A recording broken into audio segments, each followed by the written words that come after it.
Voici Actu Rémi, l'essentiel de l'actualité nationale et internationale.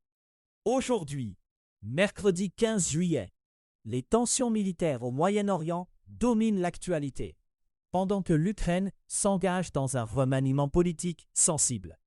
Au Canada, la guerre commerciale se répercute jusque dans les succursales, et une affaire liée aux Panama Papers rebondit devant les tribunaux. Géopolitique. Les États-Unis rétablissent aujourd'hui un blocus naval visant les navires qui entrent ou sortent des ports iraniens. L'armée américaine présente cette mesure comme une étape formelle dans la pression exercée sur Téhéran. Washington combine ce blocus à une nouvelle vague de frappes, après une 4e nuit consécutive d'attaques. Donald Trump affirme que l'objectif est d'assécher les revenus pétroliers du régime iranien. Dans le Golfe, l'Iran poursuit des attaques contre des navires et vise aussi des alliés des États-Unis.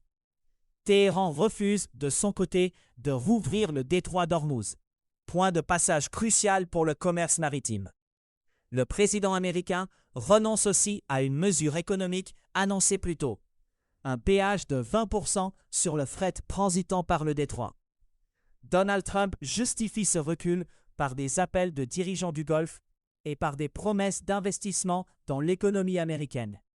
Les échanges de tirs entre les deux pays se poursuivent et Donald Trump menace de frapper des pots et des centrales électriques. Des attaques contre des pétroliers ont fait 1 mort et 8 blessés, signalant un risque d'extension du conflit. Des spécialistes soulignent que la question du contrôle du détroit agit comme une ligne de fracture majeure dans les discussions entre Washington et Téhéran. En Irak, le retrait des troupes américaines est annoncé pour le 30 septembre, dans un contexte lié au désarmement de milices soutenues par l'Iran. En Israël, un soldat de l'armée israélienne est condamné à 5 ans de prison pour espionnage au profit de l'Iran.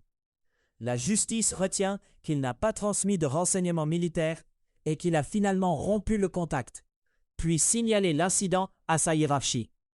En Israël encore, un homme de 82 ans meurt des suites de blessures subies lors d'une attaque de missiles iraniens à Haïfa en avril. Dans le même impact, 4 membres de la famille Gershovitz avaient été tués, selon les éléments rendus publics. Aux États-Unis, le représentant Ro Khanna, élu démocrate de Californie, rapporte avoir été brièvement détenu en Cisjordanie. Il évoque une retenue par des colons israéliens et des soldats lors d'un déplacement dans le territoire occupé. En Iran, un Britannique emprisonné avec son épouse reçoit une peine additionnelle de 2 ans de prison. En Ukraine, le président Volodymyr Zelensky pousse à la formation d'un nouveau gouvernement. La première ministre Yulia Sviridenko a démissionné après à peine 1 an en poste. Volodymyr Zelensky mène déjà des discussions avec des successeurs potentiels pour un remaniement du cabinet. En Turquie, 10 ans après la tentative de coup d'État de 2016, ces effets structurent encore la vie politique. La tentative menée par une partie de l'armée visait à renverser le gouvernement de Recep Tayyip Erdogan. Les conséquences du putsch raté continuent de marquer durablement les institutions et l'équilibre des pouvoirs. Canada. Québec refuse de remettre en vente des alcools américains, malgré une pression politique venue de Californie. Des élus californiens, républicains et démocrates ont signé une lettre adressée à la première ministre Christine Fréchette. Ils demandent le retour des vins et spiritueux américains sur les tablettes, en plein conflit commercial entre le Canada et les États-Unis. Christine Fréchette maintient sa position et refuse de bouger, malgré cette démarche transpartisane. La décision touche directement les succursales et l'offre aux consommateurs, alors que le retrait vise des produits précis des États-Unis. L'enjeu s'inscrit dans une stratégie de réponse commerciale, au moment où les relations bilatérales restent tendues. En Alberta, un mandat d'arrestation pan-canadien vise un homme accusé dans une affaire liée aux Panama Papers. L'homme d'affaires de Calgary, Wentao Young, est recherché après avoir omis de se présenter devant la cour. Il fait face à des accusations d'évasion fiscale liées à l'exploitation de structures financières dans des paradis fiscaux. L'enquête retrace des transactions associées à des centaines de millions de dollars d'ententes dans le secteur pétrolier.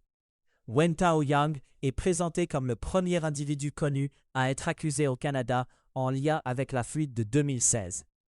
Le tribunal a donc déclenché un mandat à l'échelle du pays, ce qui autorise son arrestation partout au Canada. Science. Dans le secteur de l'intelligence artificielle, des jeunes entreprises cherchent à réduire leurs coûts en changeant de modèle. Certaines se tournent vers des modèles chinois, moins chers que plusieurs solutions américaines. Pour ces startups, l'IA devient une dépense d'exploitation importante, au même titre que l'infonuagique.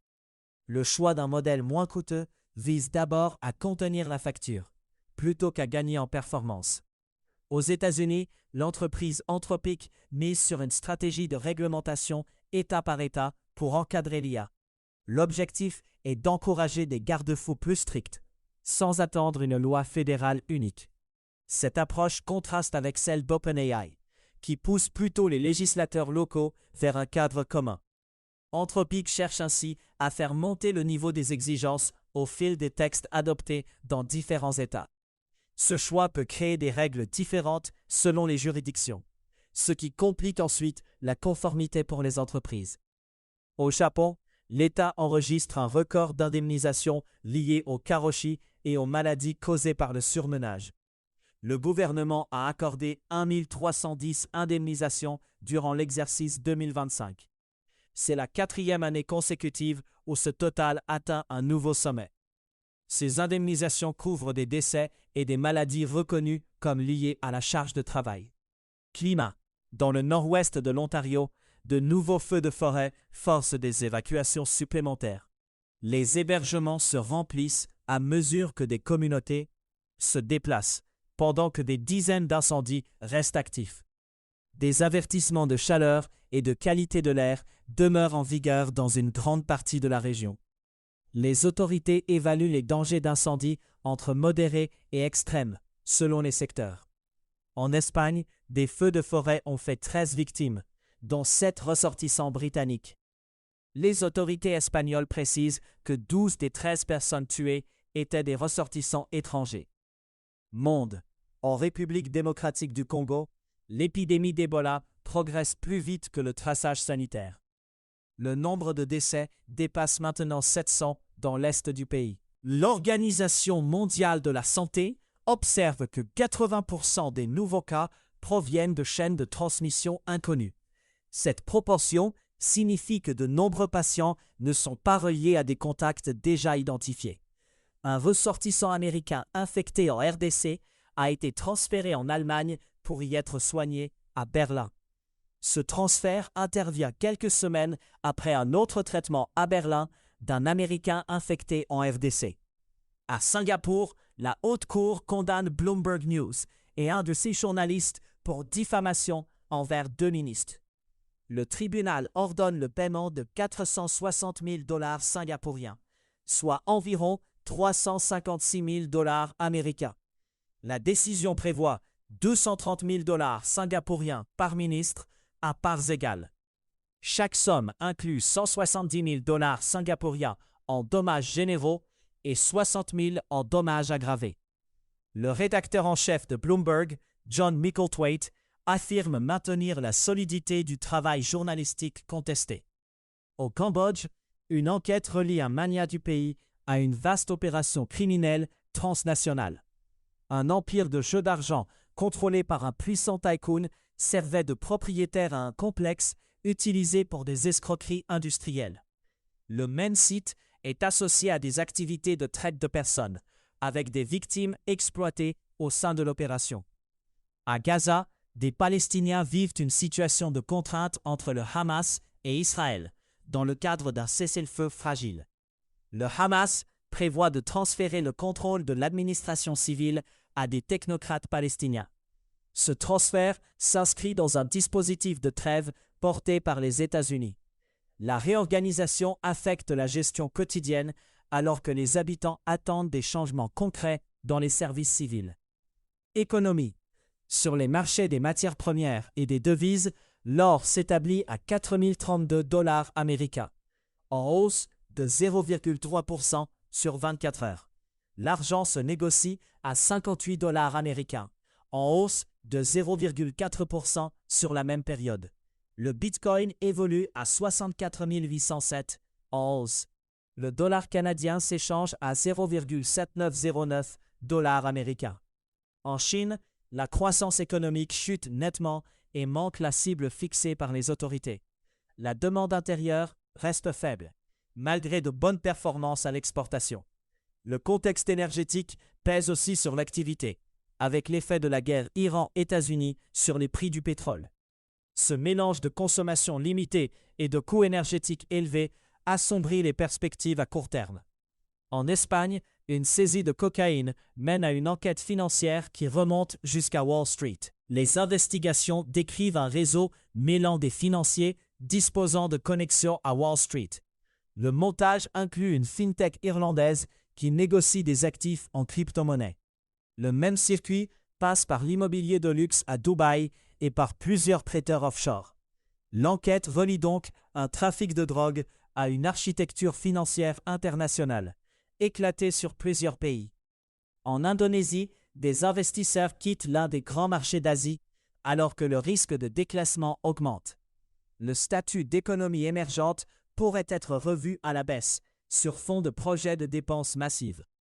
Le président Prabowo Subianto descend de grands programmes budgétaires, après avoir promis 8% de croissance. Les doutes portent sur la capacité du pouvoir à réduire l'ampleur de ses ambitions tout en rassurant les marchés. À savoir aujourd'hui 15 juillet 1974. Chypre subit un coup d'État soutenu par la junte grecque, visant à renverser le président Makarios. 15 juillet 1799. Pierre-François Bouchard découvre la pierre de Rosette en Égypte, près de la ville de Rosette. C'était Actu Rémi. À très bientôt.